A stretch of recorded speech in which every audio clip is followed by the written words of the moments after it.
I'm Bob Cook, Chevrolet Sales Promotion. You're about to see our 1962 Chevrolet cars and trucks in action against competition.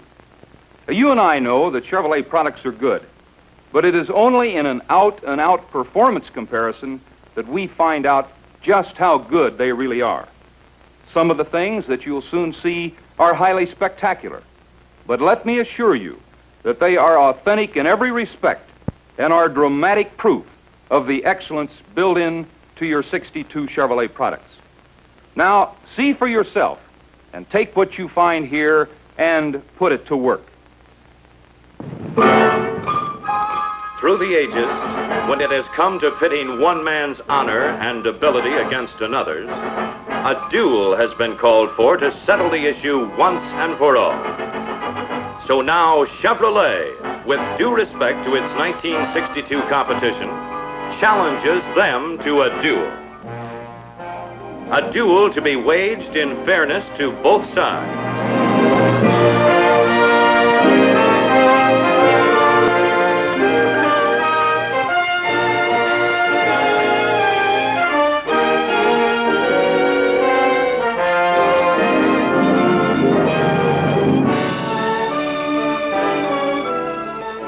Yes, a duel to prove once and for all who has the best cars and trucks in 1962. Here's your first eye-opener, that new Chevy 2.6 matched against Rambler Classic, Valiant, Falcon, and Comet in a quarter-mile acceleration test. Standard 6 engines, standard transmissions. They're off. And look at that Chevy 2 roaring out ahead of the pack. Actually, this Chevy 2 is the hottest performing car in its field, leaving everything else in the lurch. Now let's test the Chevy 2 against that new Ford Fairlane. And just to add some interest, we're going to handicap the Chevy by having it turn sideways.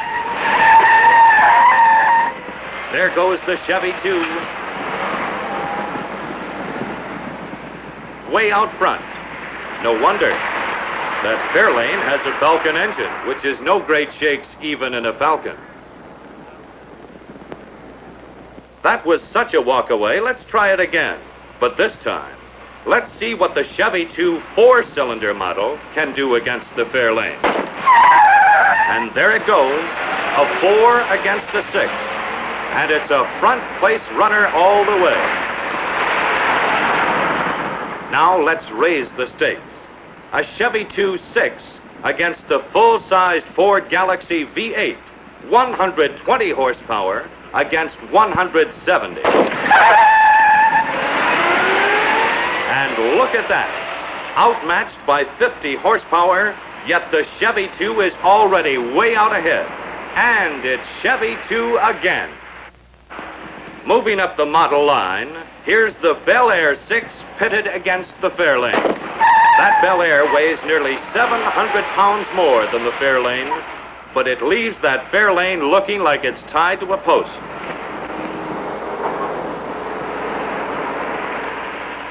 It's another smashing win for Chevrolet. And here come the powerhouses. 3 top-of-the-line cars, Chevrolet Impala, Plymouth Fury, and Ford Galaxy 500, all with comparable V8 engines. Both the Ford and the Plymouth Fury are supposed to be hot cars, but look what's happening. Impala's 327 cubic inches of blazing power leave no doubt about the outcome of this race. Now let's concentrate on our prime competitor. This time, as a handicap, the Impala makes a 180-degree turn.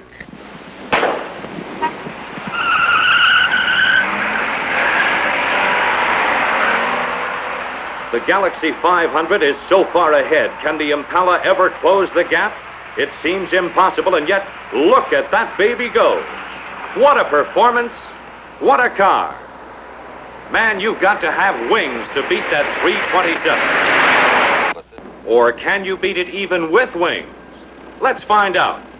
A 250 horsepower Impala against a 530 horsepower twin-engine Cessna airplane. How's this for a race? Here they go.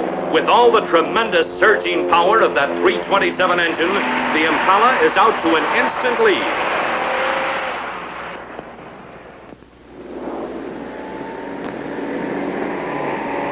There goes the plane, airborne now at the half mile, but the Impala is still ahead. 120 miles an hour.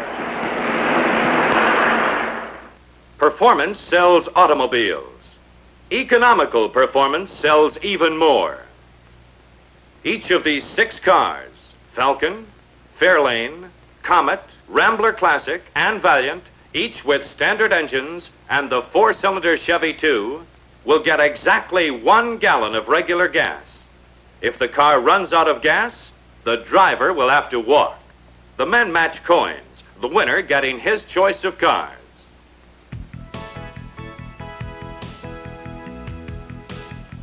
The course selected lies just north of Phoenix, Arizona, running south on Black Canyon Highway, east on Bell Road, then north on Scottsdale Road, a distance of 33 6/10 miles from the starting point to the finish line at the Last Chance gas station. We'll leave them now and come back later nearer the finish to see who rides and who walks to the Last Chance gas station. Meanwhile, here's our next test, ride and comfort. And this is one way the difference among cars can be clearly seen.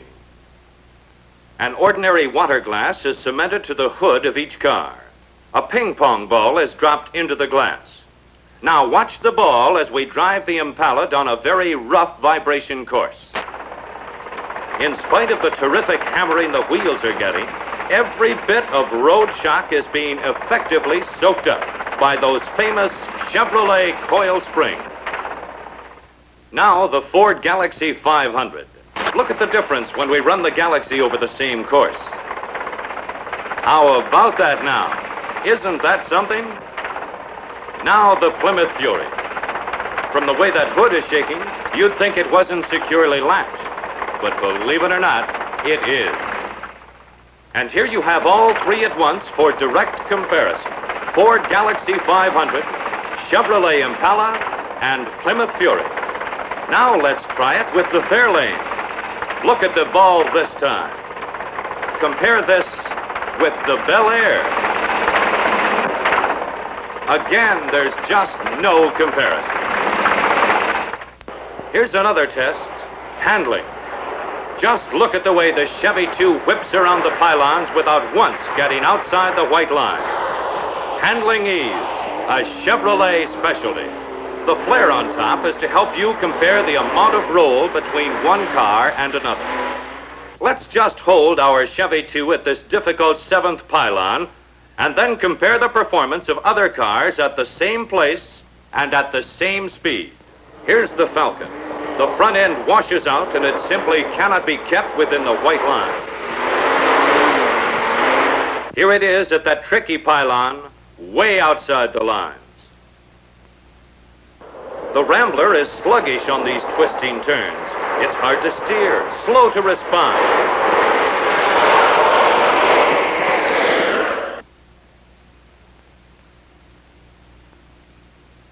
Of all competitive cars in this test, the Comet comes closest to the Chevy 2. The Fairlane is sloppy on the turns, hard to control, tiring the driver.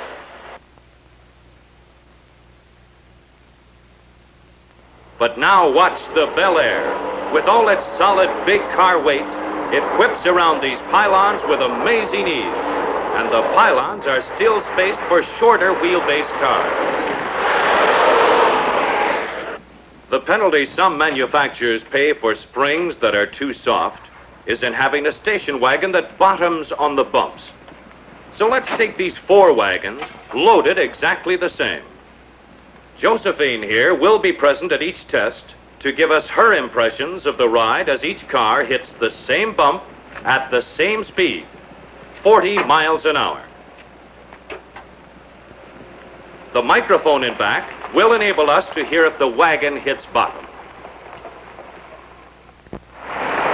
Here's the Ford. Now the Dodge. Now the Rambler. And now the Chevrolet. Let's try it again, but from the inside this time. The Ford. And look at Josephine in complete collapse from the shock. The Dodge. The Rambler. And the Chevrolet at exactly the same speed.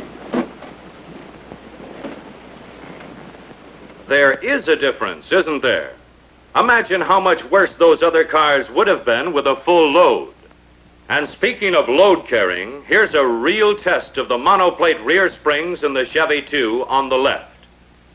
1,128 pounds of cement on the tailgate, and the tail is still well off the ground.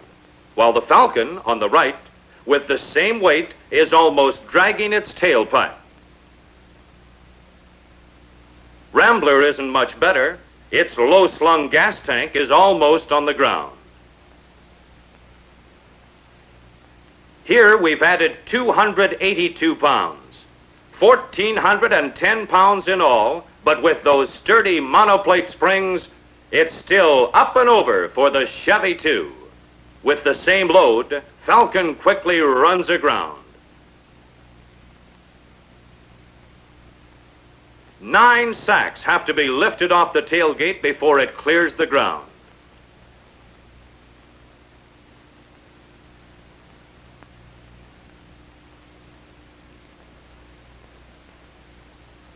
Rambler's also in trouble.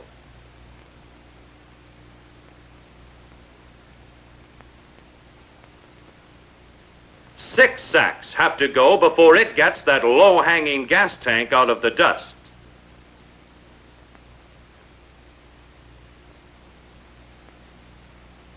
Here, in another test of its monoplate springs, Chevy 2 with 1,128 pounds of cement in its trunk easily clears the road, while the Fairlane with multi-leaf springs and the same load is dragging its tail in the dust.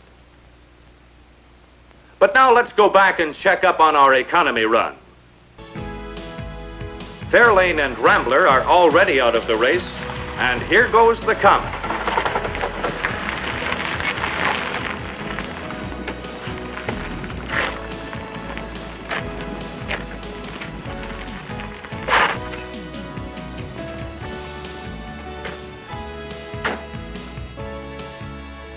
Here's another footsore contestant, and still another about to be, the driver of the Valiant, whose car has also given up the ghost.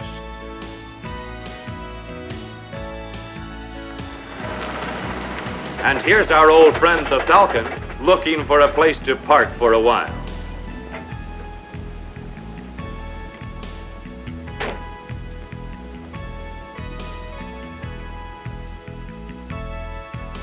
Of all the cars, only the Chevy 2 is still on the road. We haven't quite made it to our hoped-for goal, but that amazing Chevy 2 has proved itself an all-out economy winner by going farther on that 1 gallon of gas than any other car in the test. And remember, this is the same car that beat the Fairlane in the acceleration race. At the end of the run, at a constant speed of 40 miles per hour, here is the exact position of the various contestants. Fairlane ran out first, followed by Rambler, Comet, Valiant, Falcon, and Chevy 2. On that single gallon of gasoline, our Chevy 2.4 in this test covered exactly 33 6/10 miles.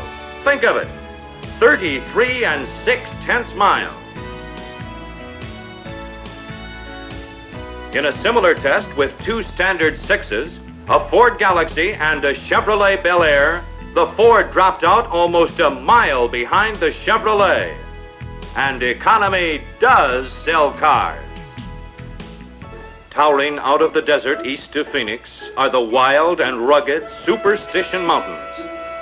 Breathtaking in their scenic beauty, but perilous too, demanding the very best of cars and drivers alike. For the brink of the road often drops straight down 1,000 feet or more, and the slightest mistake, the least miscalculation may prove costly in the last degree. Just watch this.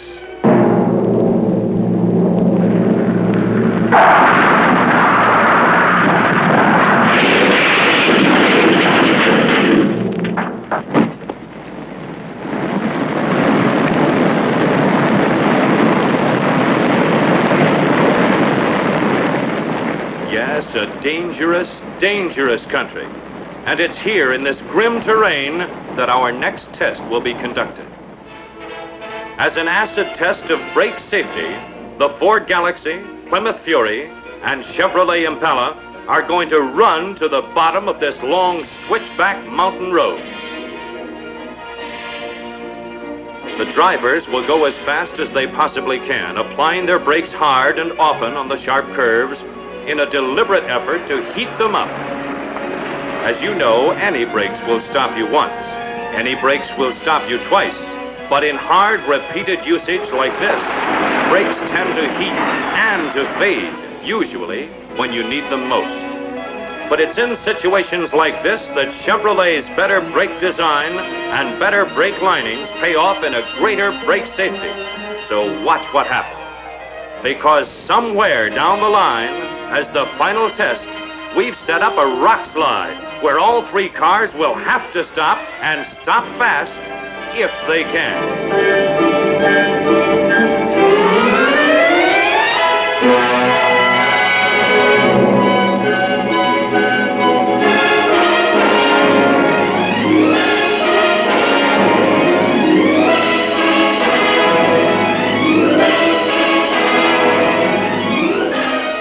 The Ford's brakes are already getting hot. So are the Plymouth.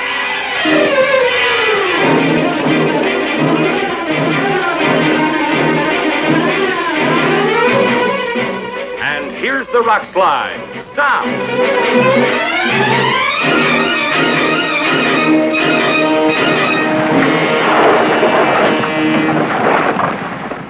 The Chevrolet brakes, still cool enough to be effective, have brought the car to a safe, secure stop. But look what's happened to the brakes on the Ford. No wonder they lost their holding power. And Plymouth? Its brakes are so hot they've actually caught fire. This was a controlled test. The moral is clear. Brakes are something you must count on. With Chevrolet, you can. Some of the strongest selling advantages you have are in the details of features and styling. For instance, take this Rambler Classic. If one is on the robust side, you almost need a shoehorn to get behind the wheel. And when you try to adjust the seat, well, one of the many little surprises Rambler has in store for you. And you have to pay extra for this inconvenience. And here's a little surprise that Ford has for you. They're the seat and back cushions for that 9-passenger Ford station wagon rear seat. But just compare it with the Chevrolet back cushion. At least Ford calls this a cushion. And compare the deep luxury of the Chevrolet seat cushion with this one of Ford. Anyway, it's a gift from Ford to all Ford station wagon customers. But you're going to like it a lot better than they will, because you won't have to sit on it. Your wife won't have to sit in this Ford Galaxy seat either. She's lucky she won't, because just look what happens to this girl's sweater when she slides across that seat. Those fibers were pulled out of her sweater by the harsh metallic threads in Ford's so-called luxury fabric.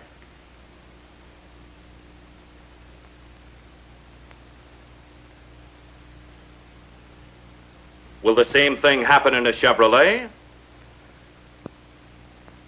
No. And what a good sales story this makes, especially for women. Here's that car that Ford claims is new in everything except the name. We won't argue that point, but just so you don't get confused by all their newness, that one in front is a 1957 Fairlane. The next one is a 1962 Fairlane, and the one in back is a 1962 Comet. The 1962 Fairlane, sired by Ford, foaled by Comet, with nothing really new, including the name. Yes, suddenly it's 1957 all over again. And again, and again. As with Bel Air on the left and Chevy 2 on the right, Chevrolet styling is a lot more than just advertising slogans. With Chevrolet, styling is a buying reality. Say, what's going on here? Ah, yes, our gift to Ford.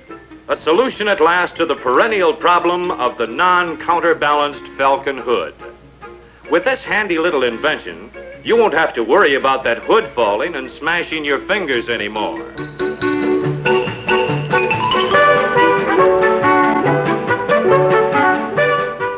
Here's another little drama. This one involving comparative trunk space.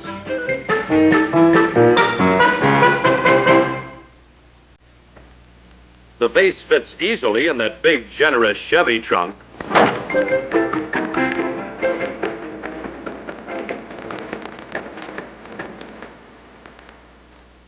This fellow's smart. He knows that Ford trunk is too shallow to take that base, so he's going to lay it down on its side so he can be absolutely sure it won't break when he slams down the lid. Sorry, partner. The 16-inch clearance under that Ford trunk lid is just a little too tight a fit.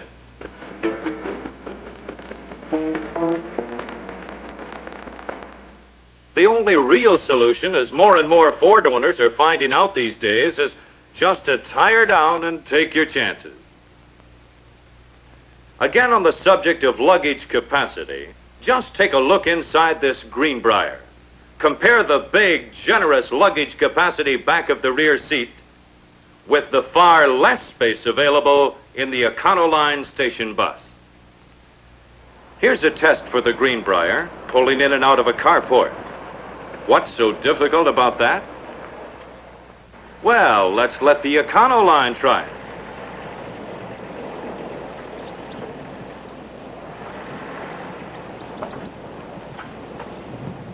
Watch what happens when it discharges its load of passengers and the springs begin to rise.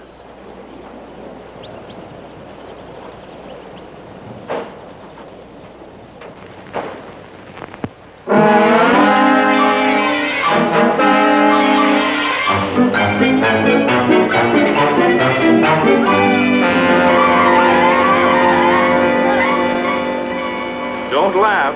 It could happen to you in a Ford Econoline. In this test, we're going to compare two truck engines. Chevrolet's long outstanding 261 engine against Ford's new 262. Ford claims they get greater torque and horsepower from their engine, so let's find out if that's true. There they go, Ford on the left, Chevrolet on the right. Same load, same tires, almost identical axle ratios. The only difference is in the engines. And the facts speak for themselves.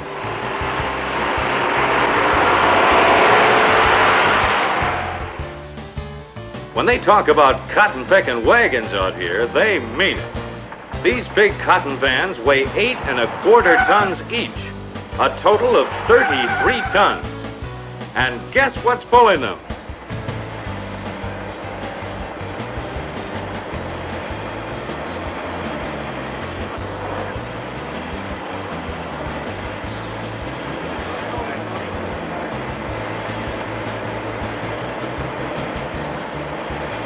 Yes, a Corvair 95. 33 tons dead weight. How do you like that? Let's let the Ford Econoline try it now. No, we're going to have to pare down the load a little. 3 wagons this time. Still no dice.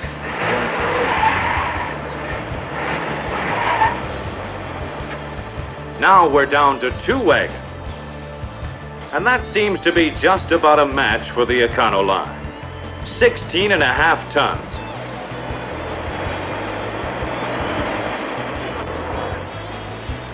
Just exactly half of the 33 tons pulled by the Corvair 95. In test after test, the Corvan consistently outperforms and outclasses the Econovan, proving again its well-known ability to get its cargo through to its destination despite the hazards of bad roads and rough going. On the same grade, the Econovan falls back, wheels spinning. Here again, the Corvan proves it has that performance extra that means so much when schedules are tight and delays costly.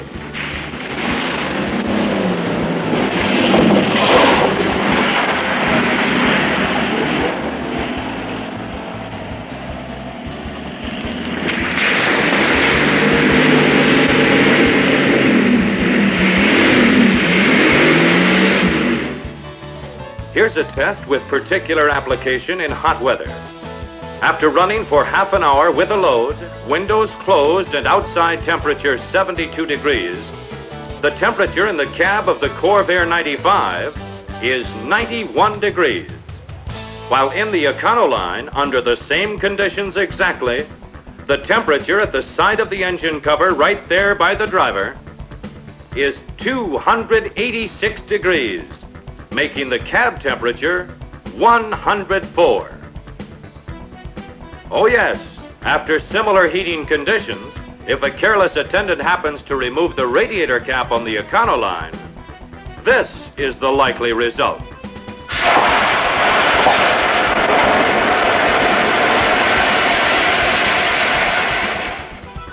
Ride is doubly important in a truck, to the driver and cargo, and to the truck itself. Each of these vehicles, a Chevrolet fleet side and a Ford style side, has a charge of explosive, the equivalent of a full stick of dynamite buried under its cargo. The charges will be set off electrically through these knife switches, one on each truck. As long as the switch handle stays up, we're all right. But if road shock causes it to fall and close the circuit, watch out. A bump deliberately put in the road, and that Chevrolet is coming fast.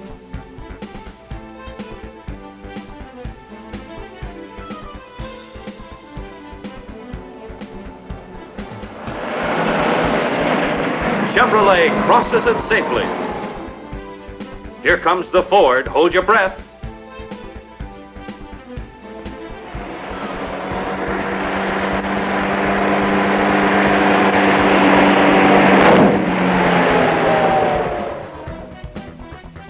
And just in case you're wondering if there really is a charge of explosive in that Chevrolet, here's your answer.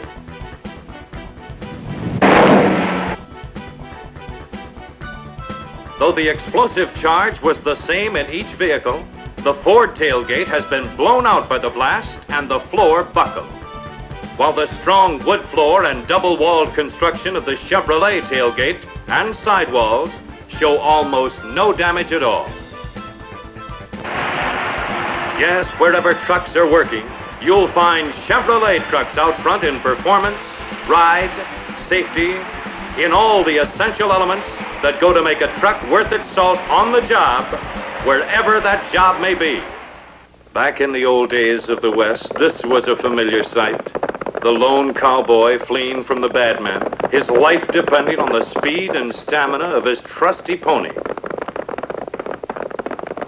If you were to reenact this stirring scene today, you'd discover that the trustiest steed you could find would be a 1962 Corvair.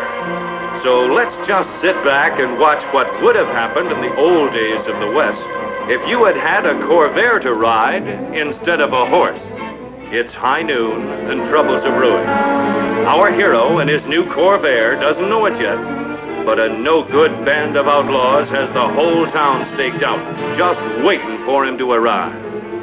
Trouble in the shape of Buck Fairlane and his cut-price gang, Comical Comet, Vicious Val from dirty Dodge City, Rambling Rambler, Flaky Falcon. Every street is blocked. There's only one way out. The livery stable, quick!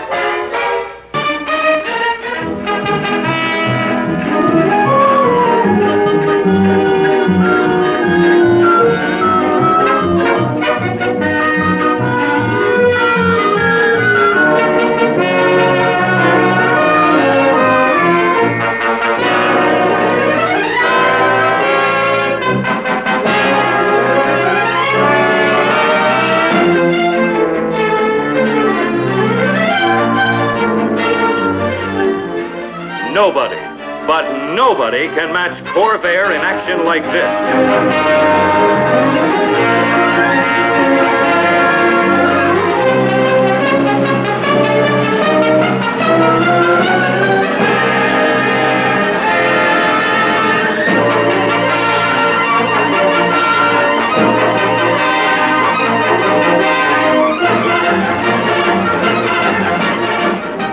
Here's where they separate the men from the boys.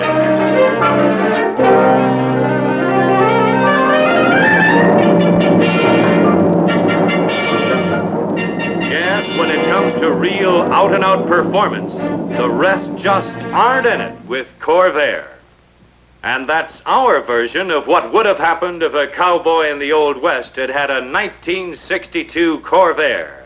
Speed, traction, maneuverability, all wrapped up in one of the sportiest packages on four wheels.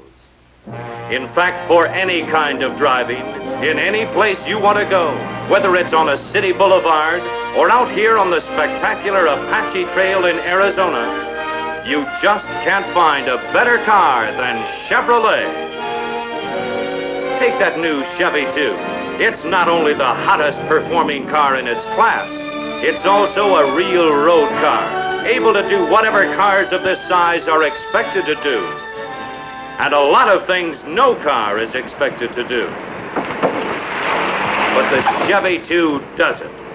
Right up on two wheels. Let's try that again, but let us ride in the car this time, and as an acid test of ruggedness, tell Joey Chitwood to turn this Chevy 2 clear over on its top.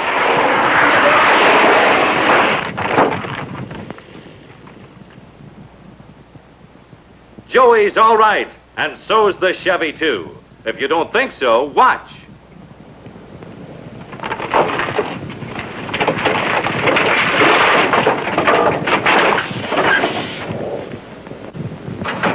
There it goes, a little scuffed, but basically undamaged. Just try to top this if you can. And this too, if you can.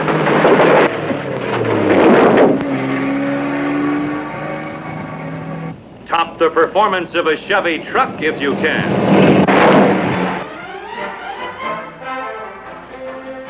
Undeniable proof of rugged, all-out quality construction. Yes, and top this for road holding ability.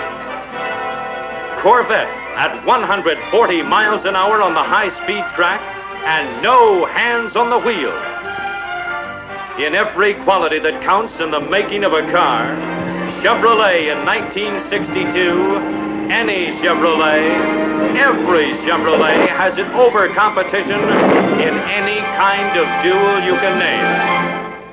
So start notching your gun right now, because 1962 is a Chevrolet year, and 1962 is your year.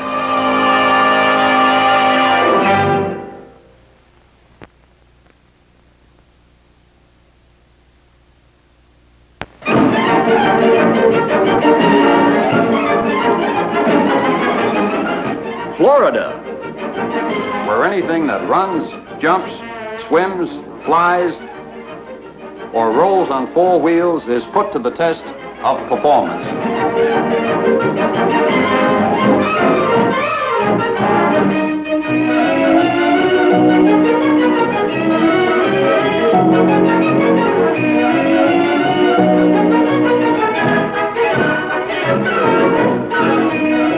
For over half a century, Florida has been one of the world's greatest proving grounds for automobiles. And the most celebrated test course of all is the famous measured mile at Daytona Beach, where cars of every make, model, type, and design have been put to the ultimate test of performance.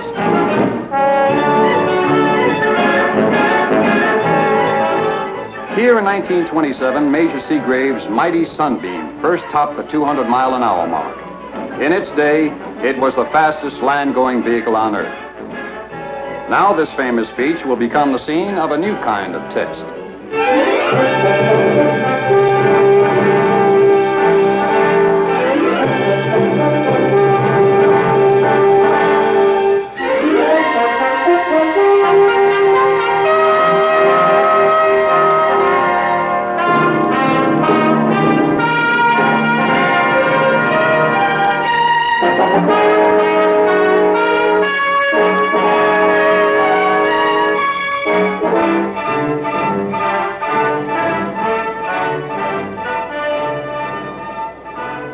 Today, more than 35 cars and trucks, Chevrolet and competitive makes, have been assembled at the celebrated testing ground for your 1963 Chevrolet Product Performance Report. Decision at Daytona. I'm George Smith, your host. The first thing I want to stress is that the tests you are about to see are strictly on the level. Since a good many of you will undoubtedly go out and try some of these tests yourselves, it would be pointless for us to make any claims for Chevrolet that wouldn't stand up to the facts. So we kid you not. We will make no false claims for Chevrolet. We will make no exaggerated claims for Chevrolet. Everything you see will be exactly as it happened. All cars will have comparable engines, transmissions, rear axles, and tires. All engines will have been tuned up to factory specifications. Every effort will have been made to be completely fair to all vehicles involved. As a further assurance of authenticity, the Spence Chevrolet Company of Daytona Beach, Florida, will be on hand to observe the operation. I'd like you to meet these people.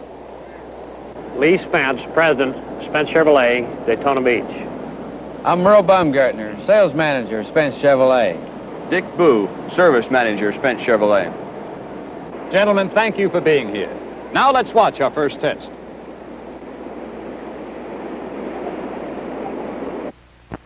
It's Chevy 2 versus the competition in a rugged test of performance. A hurdles race for Chevy 2, Valiant, Rambler, Falcon, and Fairlane.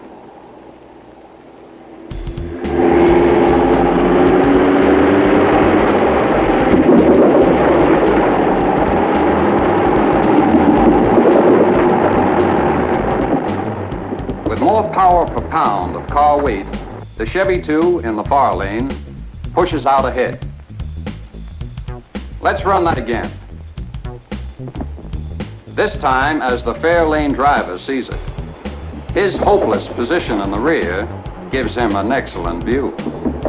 Again, more power per pound gives Chevy 2 an extra spurt of acceleration needed not only here, but in all modern traffic conditions. This is a handling test to see how fast each car can make this U-turn without getting out of control. 30 miles an hour to begin with.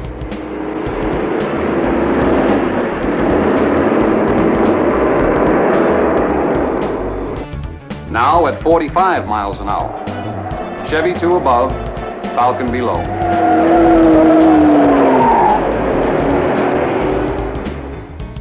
Chevy 2 above, Valiant below.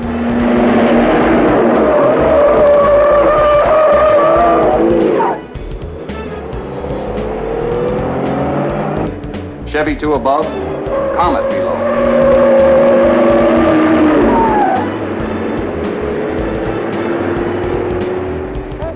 Chevy 2 above, Rambler below.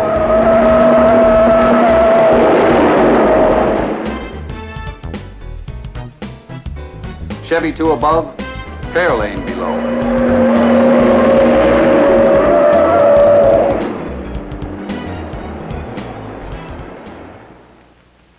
Performance is as important in a wagon as it is in a passenger car. Here, over 1,700 pounds of Florida oranges and grapefruit in the back of each of 3 wagons, Falcon, Rambler, and Chevy 2, will give us the story on station wagon performance. Now for the test. On signal, the drivers will floorboard the gas pedal in each vehicle.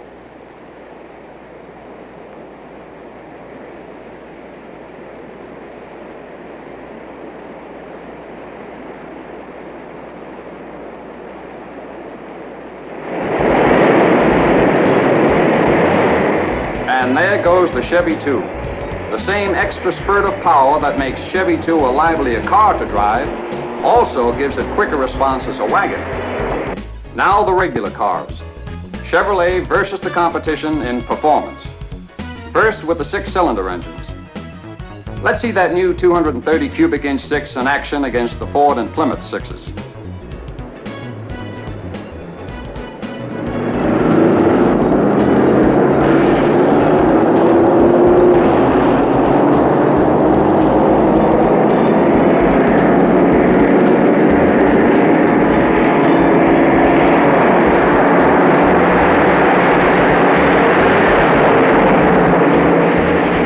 Plymouth is close, but Ford is completely out of the picture. Now the V8s. Galaxy 352, Plymouth 318, Impala 327.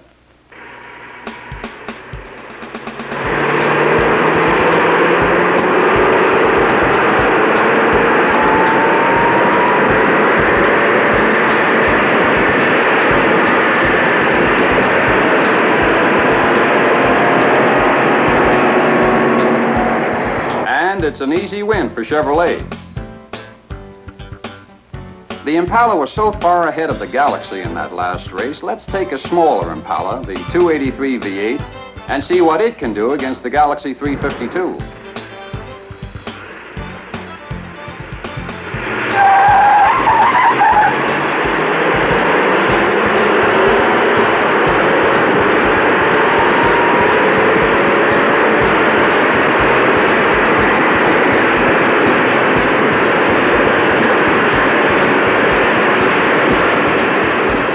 Even with 25 horsepower less than the Galaxy, the Impala is again out front. A good many people assume that luxury cars like the $6,000 Ford Thunderbird are as much out of Chevrolet's performance class as they are out of its price class. Let's find out the truth about that.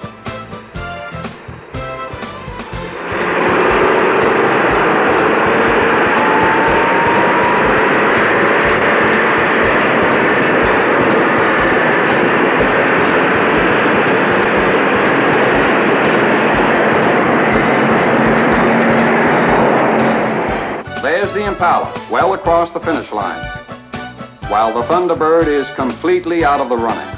And that was only the 250 horsepower engine in the Impala. Next, the 425 horsepower, 409 cubic inch V8. Watch it in action against Ford's 406.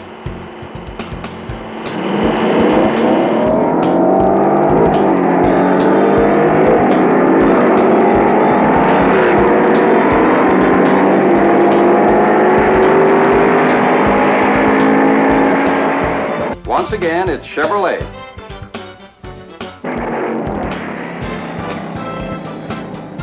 By the way, where do you suppose the camera was during those runs? In a 1963 fuel injection Corvette. 360 horsepower, all wrapped up in the neatest sports car package on the road today. Here's a test of passing acceleration to show what an extra margin of performance can mean in the time it takes to pass another vehicle. The trailer will maintain a steady 30-mile-an-hour speed. The light set up in the window of the trailer will give the drivers their signal to start. With the Galaxy 352, watch for the starting light on the back of the trailer.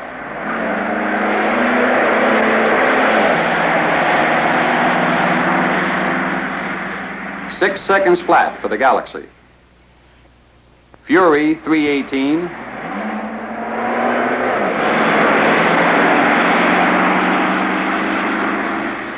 5.5 seconds for the Fury. And Impala 327.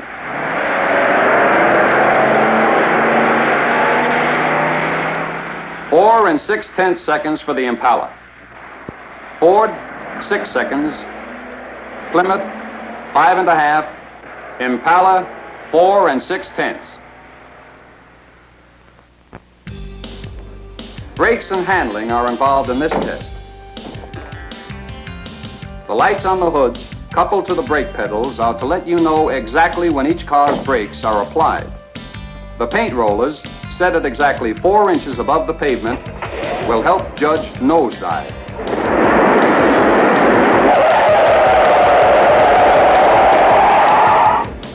Chevrolet stops 12 feet ahead of the Plymouth, 20 feet ahead of the Ford. A vital margin of safety that could mean all the difference in the world in an emergency situation. All 3 of these cars claim to have anti-dive features. Let's see about that. Chevrolet dives slightly, but quickly recovers.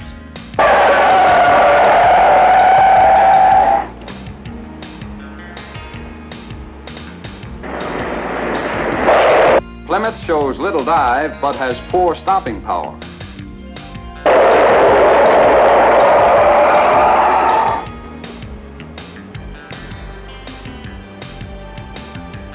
Ford is a poor performer on both counts. Severe nosedive.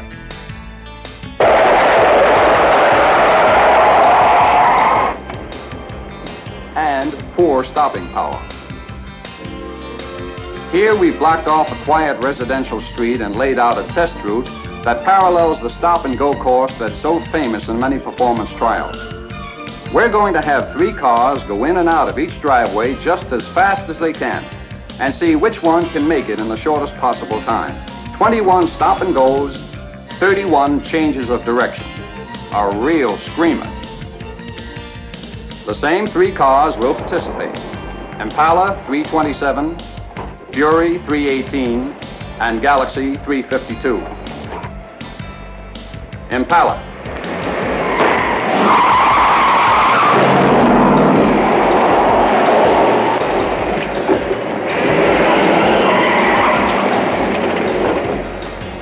Plymouth Fury.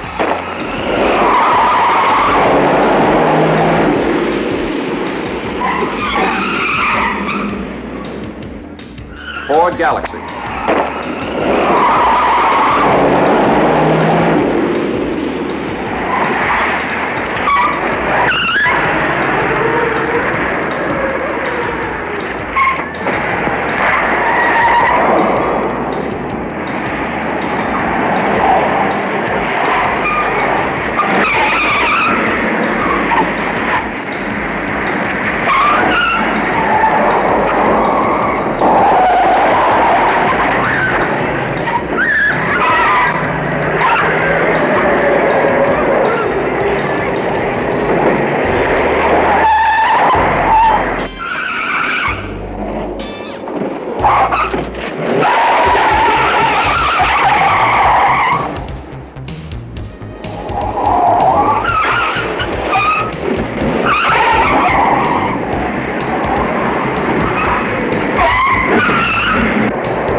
And here's the end of the course. 72 seconds for the Impala.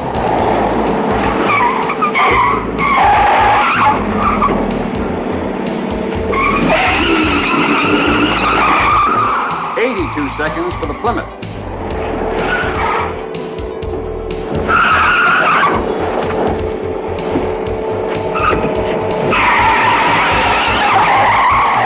$93 for the Ford. Although driver skill does play a part in a test like this, the Chevrolet couldn't have won without better brakes, better handling, and definitely quicker response.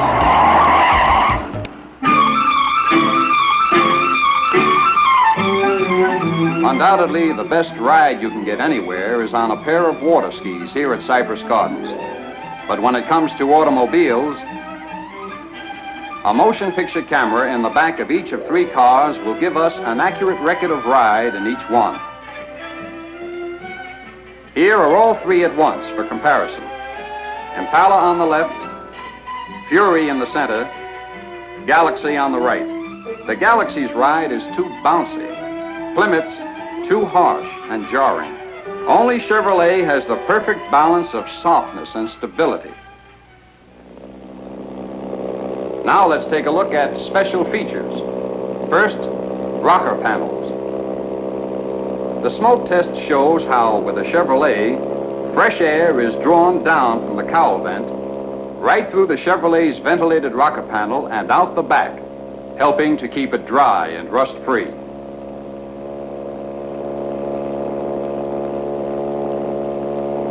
The test won't work on a Ford because Chevrolet is the only car with ventilated rocker panels. Here's a test to demonstrate the effectiveness of body insulation. The same microphone in each car will record the difference in sound. Listen first to the Ford.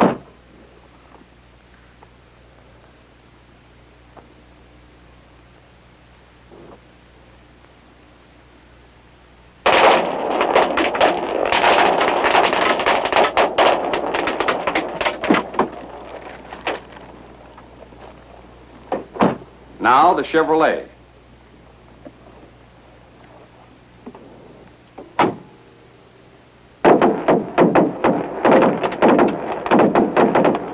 This time the sound is muffled. That's because of Chevrolet's more effective insulation, not only in the roof, but all through the car. Now let's take a look at some other features that spell the difference in comfort, convenience, and lasting value. For instance, just compare the springy foam cushion padding in the Chevrolet rear seat with the plain cotton batting in the Ford seat. Here's a test to show the comparative electrical power of Chevrolet's Delcatron and the Ford generator. Watch the light on the right as the man hooks it up to the Chevrolet Delcatron. Even though the tachometer shows that the engine is idling at 500 RPM, the light burns brightly. Now he'll hook the light up to the Ford generator. Notice the light does not come on until he speeds up the engine. Only with the Ford engine turning over at above 2,000 RPM does the light come on at all brightly. Chevrolet's Delcatron. More electrical power, longer battery life. Let's take a look at trunk capacity and the case of 2 wedding cakes.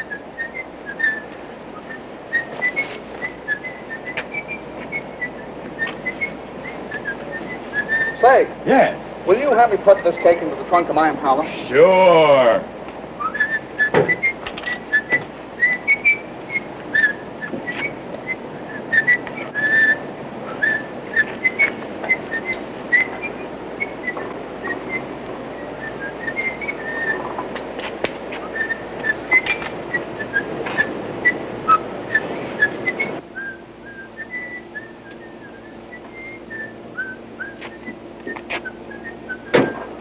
Would you help me with my Galaxy? Be glad to. Thank you. It'll never fit. Won't make it. Never make it. Impossible. Impossible. This I've got to see.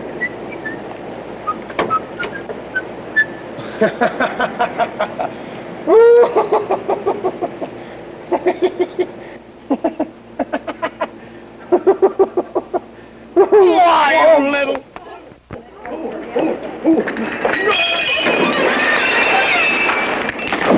And that about says it for Chevrolet trunk space.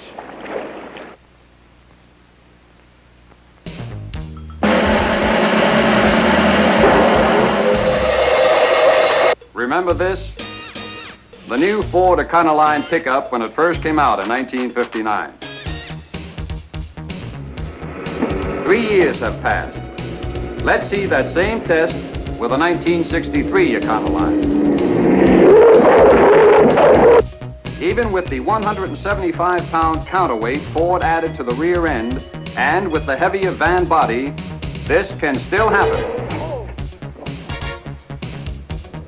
Try the same test with the Corvair. No gymnastics here.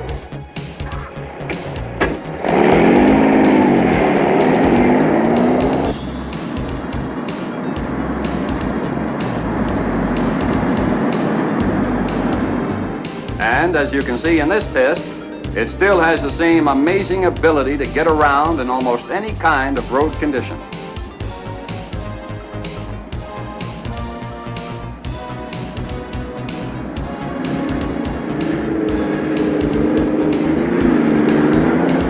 Again, the Econoline's poor basic design not only shows up in deficient handling, but in deficient performance as well.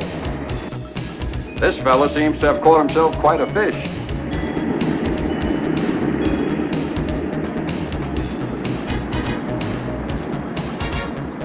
Yes, he has indeed. It's a 1963 Ford Econoline. Hooked fast.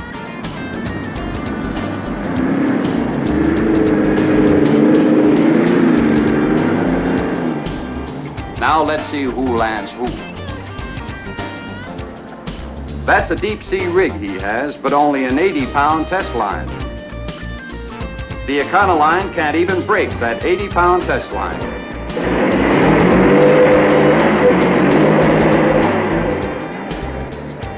Now let's see how his tackle stands up to a Corvair 95 ramp size.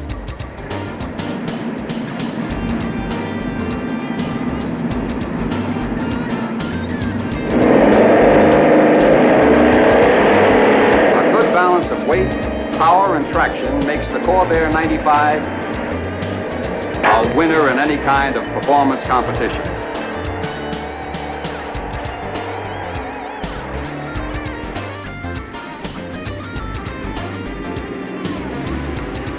Now for the half-ton. Notice how smoothly and easily the Chevrolet backs up this grade. Now watch the Ford.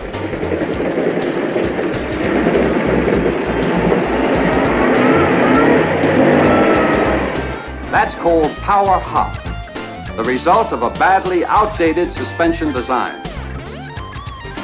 This is a road clearance test. If that wooden post were a boulder, a stump, or a high road center, it would present no problem for a Chevrolet.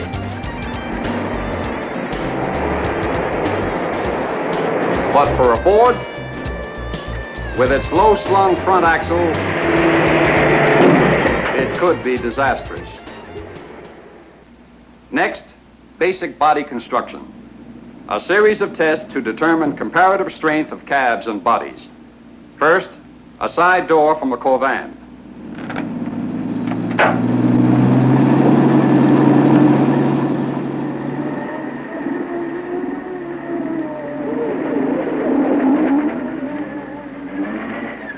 We've applied all the power available from that truck. And yet, the Chevrolet door with its sturdy double-walled construction shows no appreciable damage.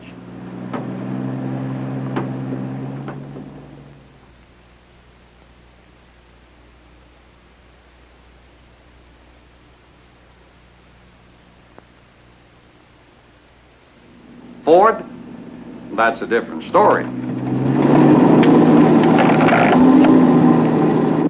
The Ford door, with its single-wall construction, is bent double.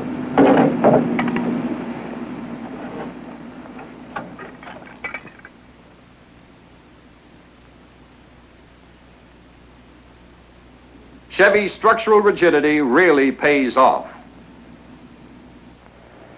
Another demonstration of body construction, sheet metal. Watch what a coconut does to the hoods of these two trucks. The Chevrolet, with its underhood bracing, scarcely a dent. The Ford, which has no bracing at all, a 2-inch buckle. Now for pickup floor strength.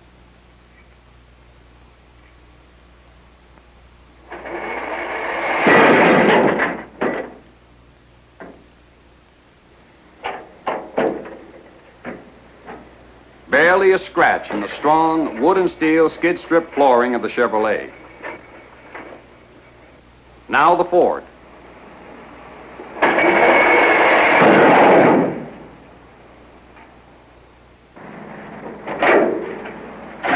The metal floor now has a permanent pocket where water will collect and rusting occur. And here's one final test of structural strength.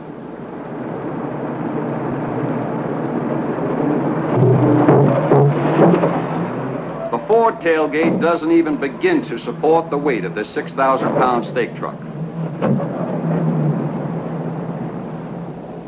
Now, a Chevy tailgate. We don't expect Chevrolet truck owners to use the tailgate of their pickups for a bridge.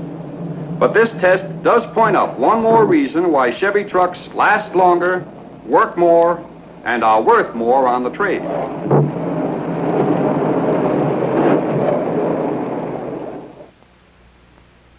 Chevy 2-ton trucks have a new, slimmer front end this year. And here's what that can mean in truck handling. It can mean the difference between crumpling a fender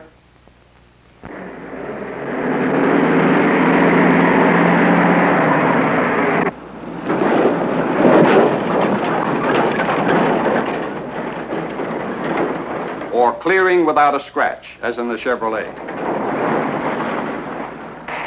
And now, one of the world's biggest drag lines.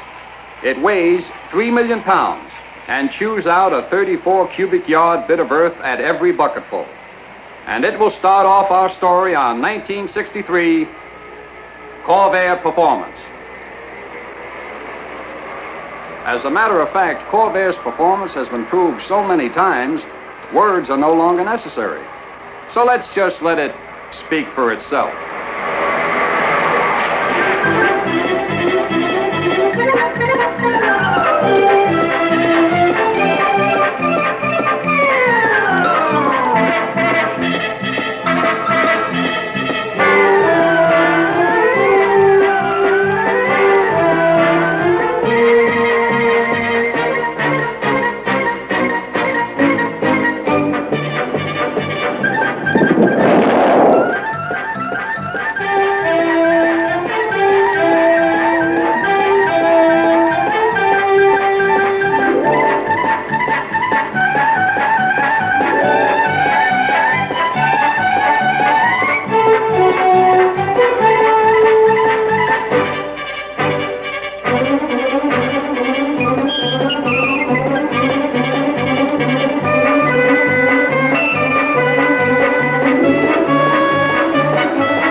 Here we are on the top of Sand Mountain, the highest point in Florida.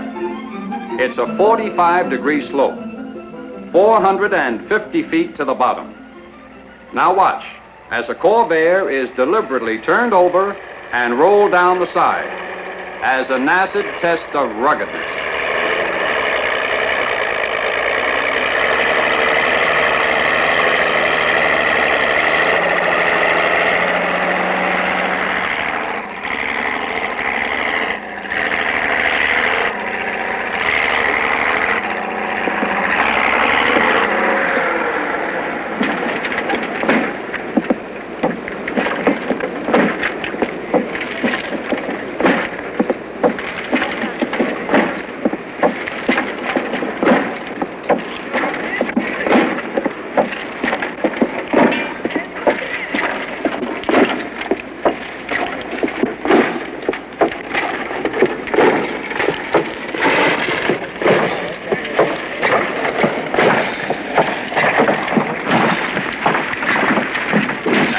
it is. From the top of the mountain right down to the bottom in 15 complete rollovers. Now let's see if the engine will start.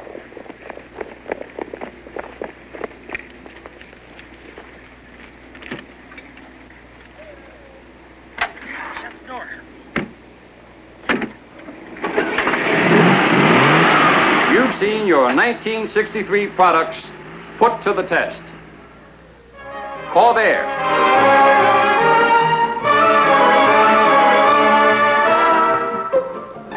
Chevy 2. Chevrolet trucks.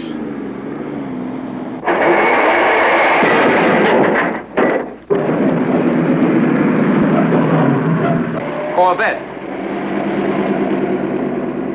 And Chevrolet for 63. With advantages you can see, advantages you can prove, advantages you can sell.